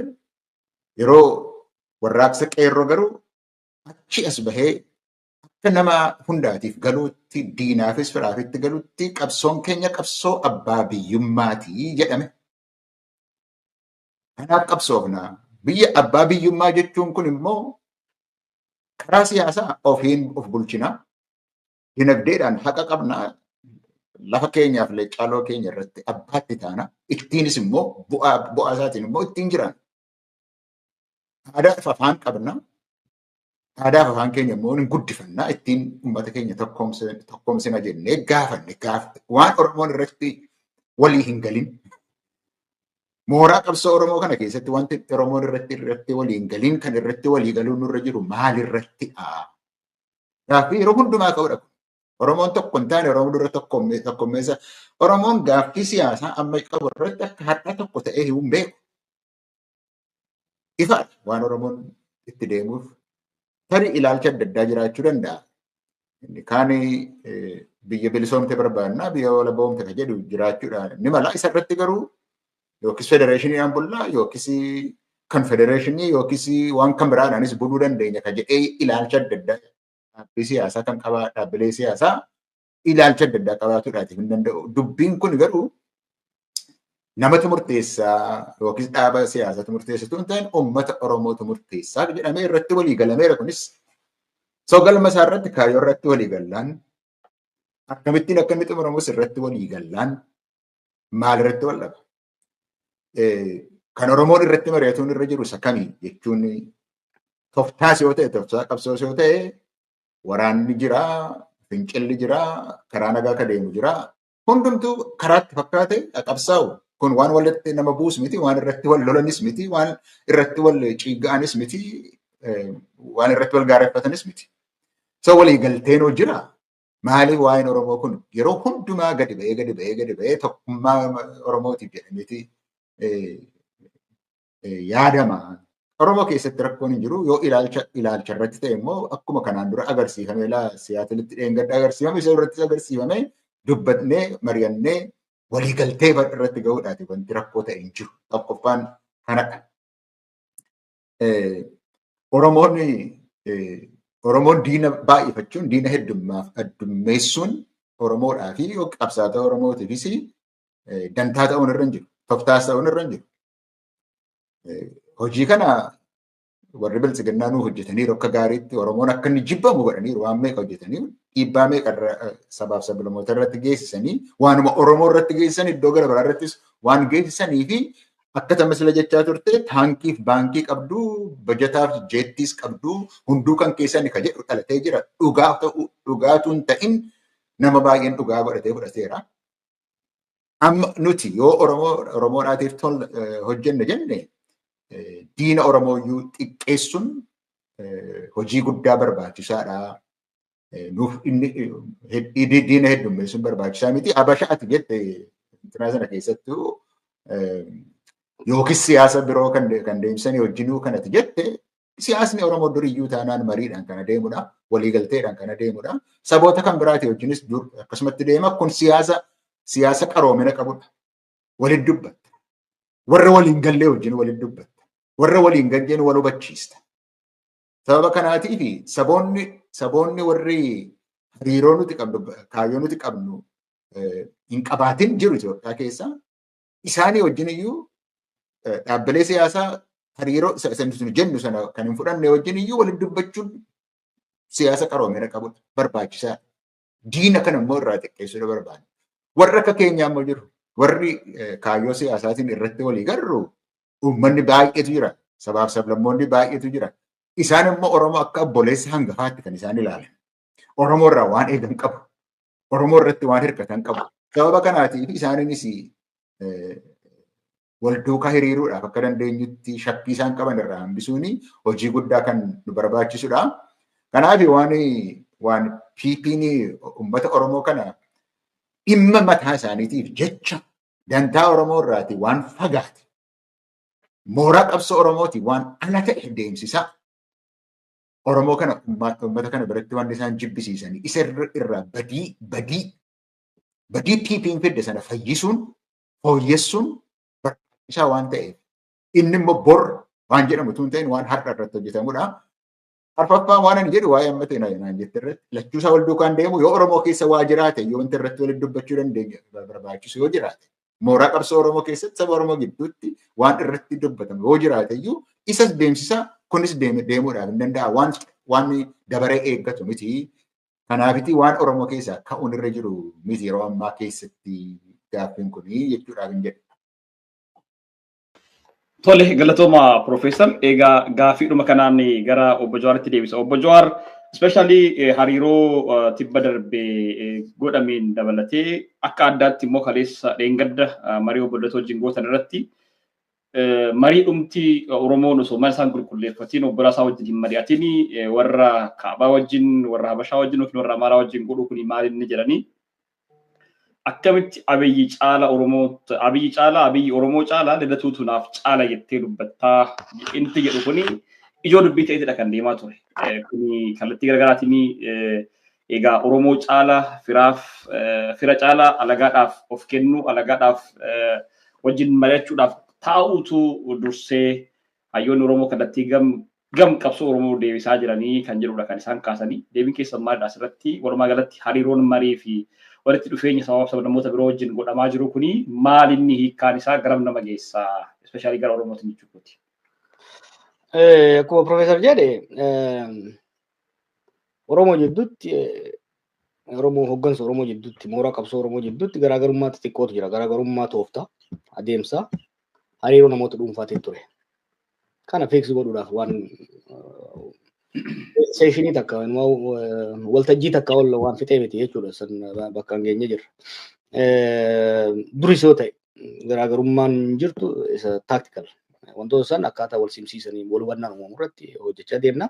Mari'achaa deemna. Mariin guddaan kan barbaachisu garuu uummattoota biraa wajjin kana gadi qabee dubbachuun barbaada. Maaliif Oromootti diina baay'ee horaniiru jarri kun. Oromoo ajjeesa at the same time immoo Oromoo keessa dahatanii Oromoo duuba taa'anii maqaa Oromoo golgaa godhatanii miidhaa saboota biraatirraan gahaa turaniin balaa hamaa uummattoota keenyatti fidanii jiran. Biyya keessatti warra Amaaraa, warra Tigraay, warra Kibbaa wajjinis ollaadhaan Somaaleedhaan, Eertiraadhaan, Suudaaniin, even Keeniyaa keessas muftoo jira sababa waan Abiy dubbate irraa kan ka'e. Kanaafi wantoota kana sirreessuun barbaachisaadha. Balaa isaan daameej namichi kun uume kana ripeer gochuun gaafii guddaa gaafata tokko. Reef maaliin siin jee mariin amma goonu kun mariin coomsaa amma goonu kun waa lama rakkaadha akeekkate waa sadi kan akeekkateedha. Tokko biyya du'a hanqisuudha. Lama biyyaa fi uummata wal'aanuudha. Sadi biyya gara dimokiraasii ceesisuudha. Sadeen kanaaf marii wal hubannaan uummattoota biyya keenyaa hunda wajjin godhamu hedduu fardiidha. Hedduu barbaachisaadha godhamuudha qaba. Keessattuu sababa madaa bakkoota adda addaatitti murni kun uumeen kan ka'e gareen tokko Oromoon nu waraane yaada jiru akka qabatu hedduu irratti dalage mootummaan. Kun sirrii akka hin taane irratti hojjetaa turre ittis milkoofneerra. Baatiilee dabran kana keessatti yaanni Oromummaa mangistii jedhu sun cabaa dhufee jira jechuudha. Sirni kun sirna mootii qorkee nama qeenxee tokko malee kan Oromoo humna saba kaan caala uummata kana miidhaa ture akka ta'e kuni mootummaa diina Oromoo ta'e malee mootummaa faayidaa Oromoo tarkaanfachiisu akka hin taane hubachiisuudhaan ilaalchi dogongoraa uummattoota keessatti uumamaa ture sun akka cabu godhamee jira jechuudha. Uummattoonni akka keessatti cunqurfamaa turan kan uummata kanarraa hooggansa saba kanaatirraa abdii qabaachaa turan gara abdii kutannaatti akka deeman reef kaaseera. Laafinni hanni Abiy uummata Amaaraatiif uummata Tigree lola itti bane. Uummata Kibbaa hattuu guureet irratti shuume aanaa fi zoonii irratti. Oromootu nurratti shuumee yaada jedhu deebi'ee godhee jechuudha. Lakkii hattuu Oromootitu hattuu keessa isinirratti shuume. Waslaattaa Oromootitu waslaattaa isinirratti shuume malee hayyuu Oromooti miti hooggansa Oromooti miti. Kan jedhu san hubachiisuun barbaachisaadha jechuudha. Tokko kana. Maaliif kana yoo hubachiisin boru gaa jijjiiramni dhufe balaa hamatti deemamuu danda'a. Ammumaa hubachuu barbaachisa. Biyya biyya balaa kanarraa hambisuudhaaf tokko kana. Lammaffaa madaa kaleessas har'as ummatoota jidduutti mornoota jidduutti uumaman kana biyya wal'aanuudhaaf caba ummata irra ga'e kana caba biyyarra ga'e kana gama diinagdeetiin gara hawaasummaatiin gama siyaasaatiin ga'e kana deebinanii wal'aanuudhaaf mariin saboota biraa wajjin barbaachisaadha. Biyyoota ollaa wajjinis barbaachisaadha. Kanaaf kan hojii kana hojjetaa jirru. Inumaa'uu nu keessa caalaa marii warra kaan wajjin godhuudha. Waliin immoo kan mari'annuuf waltajjii biraa irratti warra biraa irratti dhiyaannu ejjennoo tokkoon sagalee wal fakkaataadhaan dhiyaachuu waan barbaachisuuf dursinee mana keessatti hojjennee jirra. Akka namni inni jedhu kanaa miti hojjetaa turre kaleessa shabaye malee garee adda addaatiin waggoota dabre kanaaf hojii baay'eetu hojjetamaa ture waan halkan tokkotti dhufee miti. Lidatuun natti ana jette. Maali kaayyoon qabsoo Oromoo? Kaayyoon qabsoo Oromoo waa'ee dhiigaatii miti barra. Kaayyoon qabsoo Oromoo ajjeecharraa saba kana baraaru, saamicharraa saba kana baraaru, salphinarraa saba kana baraaru. Haile Sillaasee irratti, Mangistuu irratti, Mallas irratti kan fincilame jarri sun sabaan, aadaan, dhiigaan saba biraa waan ta'aniif miti. Sirni isaan itti mataa turan sun ummata kana waan cunqurseef, ummata kana waan ajjeeseef, ummata kana waan saameef qabsoon Oromoo kanaan dhalate, kanaan finiinee as gahe. Ani qabsaa'aa Oromooti. Wanni siyaasaatti na fide miidhaa sarbamiinsa mirgaa ajjeefamuu saamamuu ummata kanaati. Diinni kiyya kan ummata kana saamu, kan ummata kana ajjeesu, kan ummata kana dhiitu, kan ummata kana salphisuudha. Firri kiyya kan ummata kanaa qabsaa'u, kan ummata kanaaf falmatuudha. Yoo xiqqaate namni natti aanu jechuudha. Kan nama kiyya ajjeesaa jiru, ummata kiyya ajjeesaa jiru, saamaa jirurra yoo xiqqaate saba fedherraa haa dhalatu. Maaliif Chaayinaan taane? Maaliif Jappaaniin taane? Maaliif Hindiin taane? Kan yoo xiqqaate nama keenya ajjeesuu irratti saamuu irratti hirmaachaa hin jirre natti aana bicha ajjeesaa jiru sana. Obboleessa kiyya maan taane? Obboleessa tiruu garaa tokko dhalanne maan taane? Yoo ummata kana saame, yoo ummata kana cunqurse, yoo ummata kana ajjeese nama abbootii gadaa rakkansiiserra, nama baratee urgeessaa miskiina rakkansiiserra, nama qonnaan bulaa kana saamaa saamsisaa sirna mootummaa qonnaan bulaa kana saamaa saamsisaa jirurra, nama miskiinan biyya Saawudi Arabiyaatitti ashkara namaa ta'anii roorroo dubbachuuf nama jibbisiisu keessa jiraatanii haadha abbaa isaaniitiif mana Adaamatti waggaa ijaaran, Bulbulatti waggaa ijaaran, dhaqee jalaa osoo isaan bu'an diigurra harka 100 Lidatu kasabaan Amaaraa kammoo ummata keenya ajjeesaa hin jirre. San biraa'u dabre keessattuu naannoo sanirraa gadi ba'ee hamma danda'ametti dhugaa Oromoo dubbachuu yaalu. Yes. By any measurement safarri kamiinuu bulguu dhiiga keenya dhugaa jiru, ummata keenya dhugaa jiru, ummata keenya fixaa jirurra alagaa yoo xiqqaate hidhii nuuxuutu natti aana. Kuni qabsoo Oromoo gadi hin xiqqeessinaa. Qabsoon Oromoo qabsoo dhiigaatii miti. Qabsoon Oromoo qabsoo dhiigaatii miti. Qabsoon Oromoo qabsoo haqaati. Aantummaan qabsoo Oromoo kan madaalamu abalu ilma hordofaa, ilma tufaa, ilma abaluu waan ta'eef miti. Saba kanaarraaf maal hojjete? Saba kanatti maal hojjete? Saba kana fayyade moo saba kana miidhe? Namni saba kana fayyadu kanaaf aanteedha. Namni saba kana dhiitu, namni saba kana saamu, namni saba kana salphisu kanaaf diina. Kanaaf qabsoon Oromoo qabsoo dhiigaan madaalamtuu miti. Qabsoo firummaa dhiigaatiin madaalamtuu miti. Abiy obboleessa dhiigaa ta'anaaf akka sabaatti of fudhanne. Garuu diina siyaasaati. Yaallee bar reeffa aanaa torba garagalchan mammaaksa Oromoo jedhu san hamaa koo hamataa koo jedhu san hordofne namni kun hin ta'uu osoo beeknu jalqabarraa. Akkuma ammatti gaafatu kanatti abbootiin amantaa jaarsoliin nubbayanii okee haa ta'u gargaaruudhaaf biyya galle.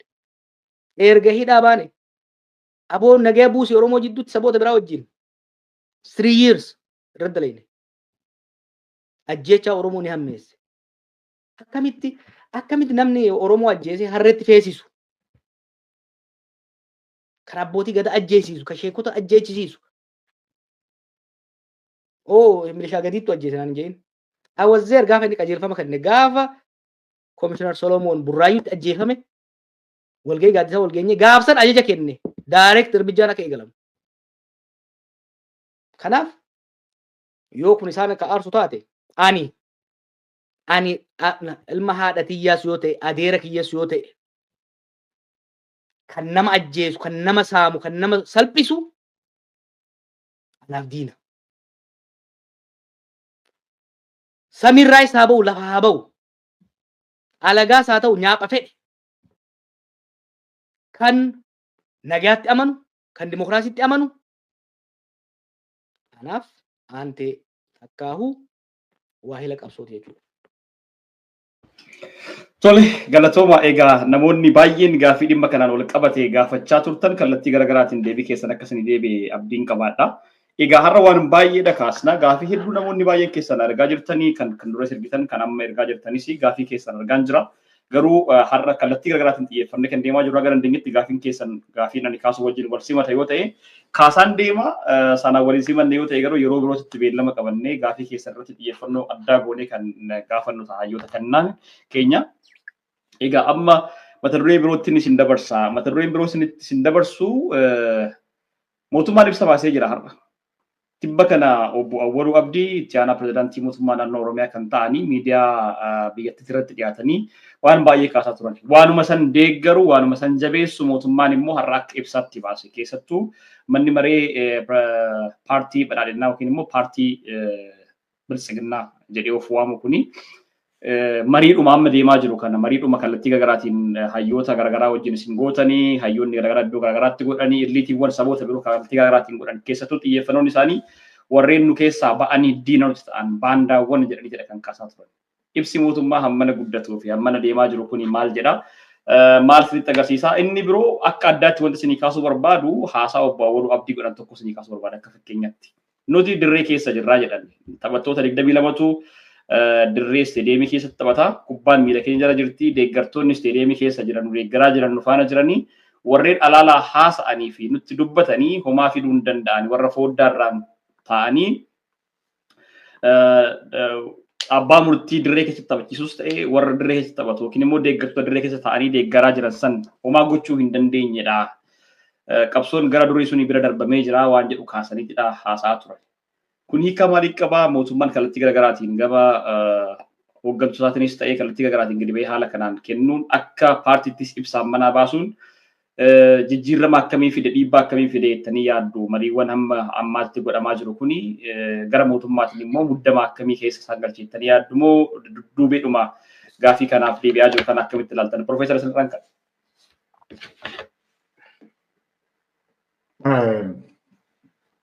Lama waan Jawaar dubbatee gaafatte sila sana yeroo gaafattu calluma hin dabarse akka inni dubbatuuf maaliif dubbiin kallattuma waan isa laallattu. Garuu immoo jabeessuun barbaachisaadha jedheetiin yaada xiqqoo ishee waan tokko lama jechuun barbaada waa'ee lidatuu kana. Gaaffii gurguddaan waggoottan darban keessa gaaffii gurguddaan Itoophiyaa keessa dhalatan irratti bakka inni dhaabbate ilaaluu barbaachisa. Tokkoffaan jenosaayidii Tigraay irratti deemite irratti waraanni kun deemuu irra hin jiru jedhee nama mormedha. Waraanni biyya balleesse kun hin ta'u jedhee kan mormedha. Tokkoffaan isa gaaffii gurguddaa irratti jechuudhaatiif hin jedhe. Oromoo hammeessuun waan inni hin ta'u waan nuti dhageenyeen hin beekin deebi'ee dhaga'u kan dhageenye egalle baruma bilisiginnaa kanadha. Oromoon gaallaa jedhamee Madagaskaarii dhuftee kan jedhamu waan waggaa 50 dura dhiifame amma kan deebisee warma bilisiginnaa kanadha. Amma kan deebise. Isa keessatti nama qooda fudhate miti inni faccisaadha ture.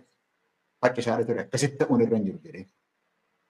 Mootummaan kan Oromooti kan jedhu keessatti kaleessas dubbataa ture kanaan duras dubbataa ture akkamittiin ta'uu danda'a jedhee nama dubbataa turedha. Lidatuun kun akkamittiin mootummaa Oromoo jedhama kuni kaleessa walgayeettii isaanii sanarrattis dubbateera kana duratti dubbataadha ture inni.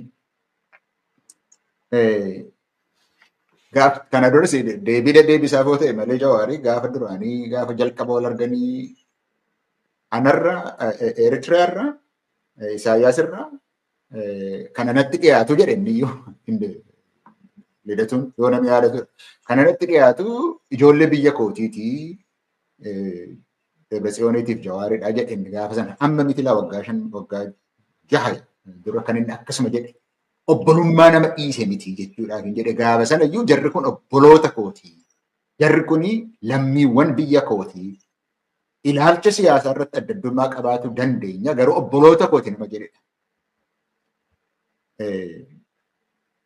Isa kana dubbiin isaa kan inni ilaalamuun irra jiru dheengaddas kan morme har'as kan morme dhimma Oromoo irratti yeroo faashinii ta'e Oromoo kana maqaa balleessuun faashinii ta'e isarratti nama qooda fudhatamanii kun hubatamuutu irra jira. Waa'ee obbolummaa sana immoo kanaan duras waan dubbatedha. Siyaasni Oromoo dhiiga miti kan jedhame sun jala muramuutu irra jira. Oromummaan illee dhiiga miti. Oromummaan illee dhiiga miti. Dhiigaan dhalattee abbaan kee baate kee Oromoo ta'anii kan Oromoon taatu kan ganee keessaa bahee deemu guute seenaa keessattis ammas kan jiru jira. Kana itti dabaluudhaan barbaades wannaadha cimsuun barbaachisaadha. Ilaalcha siyaasaatii fi egeree ummataatii fi ilaalcha mootummaadhaan ilmoo namaatiif qabdutu siyaasa keessatti obbolummaa yookiis walitti dhiyeenya sitti fida malee wal fakkaachuu keetiif miti kan Oromoo fixaa jiru nama Oromoo irraa dhalatedha. Durattis seenaa keessattis kan baratan ture. Har'as immoo kan haadha ishee akka isheen hin jiraanne gochuudhaatiif adeemaa jiru. Oromoos Oromoo tuffatee, Oromiyaas balleessee, Oromummaa sanas balleessee kan deemuudhaa jiru kan Oromoo irraa dhalatedha. Isa kamtu sitti dhiyaata kan irratti kanadha kan barbaachisu jechuudhaatiif hin jedhe. Lammata waan atamma jette irratti baandaa isiniin jedhu kan Eertiraa waame lammii biyya isaatii Eertiraa Somalee Emireetiin waammate birrii Arabaatii fi loltoota Eertiraatii fi loltoota maaloo kan waammate ummata biyya isaatii lolchiise baandaa jechuun isa baandaan. Baandaa jechuun isa akkasiiti. Eessa dhaabbateeti anaan baandaa kan inni jedhu yookiis qabsaa'ota kan biraatiinis baandaa kan inni jedhu mootummaan kun eessa dhaabbateeti kan akka daangaan Itoophiyaa kun karaa Sudaan Saawus Sudaan yeroo itti galu kan dhaqee irraan lolli mootummaa kana baandaan kana caaletu jira moo? Yookiis Keeniyaan iyyuu ilmaanuma Oromoo amma Oromiyaa keessatti lixxee boombiidhaan akka isheen rukuttu kan itti waamee kottuu itti naaseenidha gaafa Uhuruun ture. Gaafa karaan Laapset jedhan sun eebbifame. Kottuutii as keessatti waraana bilisummaa Oromoo naalolii jedhee kan waammate eenyudha kana caalaa baandaan jira. Sanii fi lafa dhaabbatan utuu hin beekin. The foundation for everything we are aspiring to transform the life of our people. If we could eliminate Al-Shabaab and OLA from this region, you can see how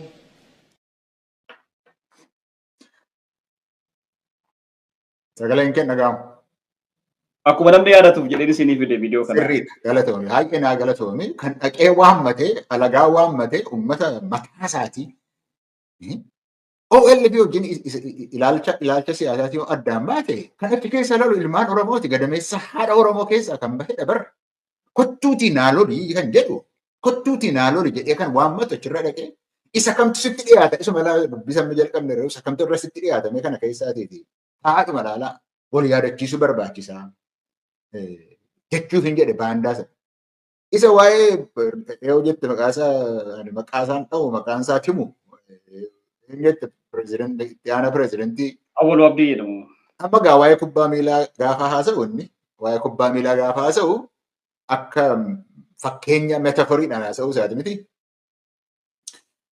Yeroo warra achi keessaa taphatu Eenyuun kan isaan lolaa jiran kubbaa miilaa sana keessatti isaantu taphataa jiran biltiginnaatu taphataa jira warri taphatan isaanidhaan daawwattootnis immoo deeggartoota keenyaa fi taphattoota jedhu isaantu taphataa jira jechuudha. Daawwattoonni garuu amma kubbaa miilaa addunyaanuu gaafa taphatu TV irra teessee maal ilaalta maal rakkoonsaa namni hundumtuu garri guddeessiyyuu TV irraa ilaala bara namni istaadiyoomii keessa jiru nama muraasa. Isin barra alaa warri teessanii kana arguu hin dandeessanii jechuudhaatiif immoo kuni waanuma awwaluu abdii sanarraatii eegamudha. Akkaataan itti yaadu waan hin beekuuf jechuudhaaf hin jedhee yoo tapha ta'e tapha isaan taphataa jiranii tapha isaan istaadiyoomii isaanii sana keessatti taphataa jiran namni ilaalaa jiru iyyuu hin jiru. Tapha gadhee taphataa waan jiranii fi taphi isaanis dorgommiin isaanis hedduu jibbisiisaa waan ta'eef namuu jibbee istaadiyoomii keessaati achiis baheeraa inni TV irratti kan ilaalus hin jiru. Tapha isaaniitu tapha nama ilaalu miti. Kubbaa miilaan isaanii kan ilaalamu miti amma jibbisiisa digsiisa hedduu nama digsiisa nama balaqqamsiisa. Waan isaan hojjetan namni ilaalaa jiru hin jiru siin jechuudhaaf hin jedhe yoo metaforiitti inni dhimma ba'e metaforii isaatti itti dhimma bahuudhaatiif hin jedhe. Lammata biltsiginnaanaa fi waan humna illee TV irratti wanta taphatanidha isaanii amma. TVdhaan overwhelm goonaa jedha muummichi ministeera yookiis pirezidantiin biltsiginnaa. Miidiyaa jirtu hunduma ishee OMN irra eegalee cufee ukkaamsee balleessee kan isaa ta'u duwwaa tolfate. Kan mootummaa sana iyyuu waan ofii isaati inni tolchetti kenna. Akka lafatti tolchan viidiyootti editii godhani waajjira muummicha ministeeraa keessatti tolfateeti isatu achiitii baasa.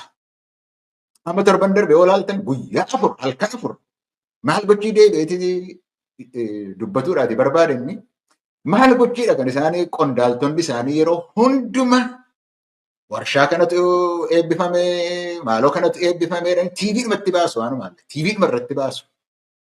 Namoota isaan Finfinneettis waamanii nama biyya alaas haa ta'u nama biyya keessaas haa ta'u kostaati waan nuti hojjenne ilaalaa TV dhumatti baasu. Isaaniif amma bulchiisnis siyaasnis dinagdeenis waanuma TV irratti taatu taateetti jechuudha.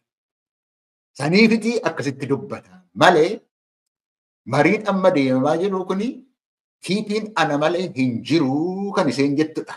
Kan ammayyuu irra turse.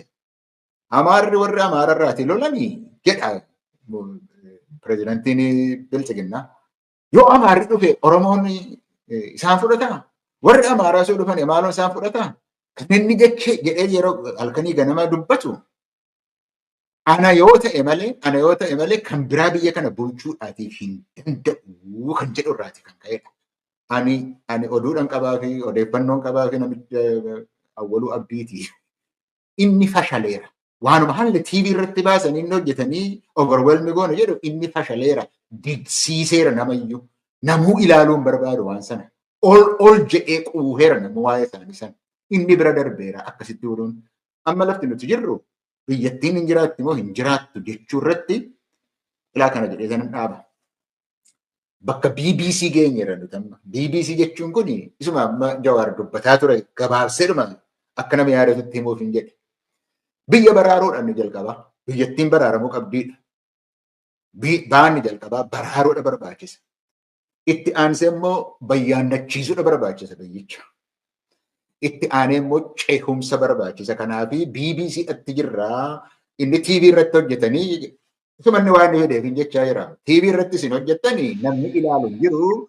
BBC'n garuu amma ilaalamaa jira. Waa'een baraaru bayyaannachiisuuf ceehumsi kuni qophaa'ee jira jechumaaf hin jedhe.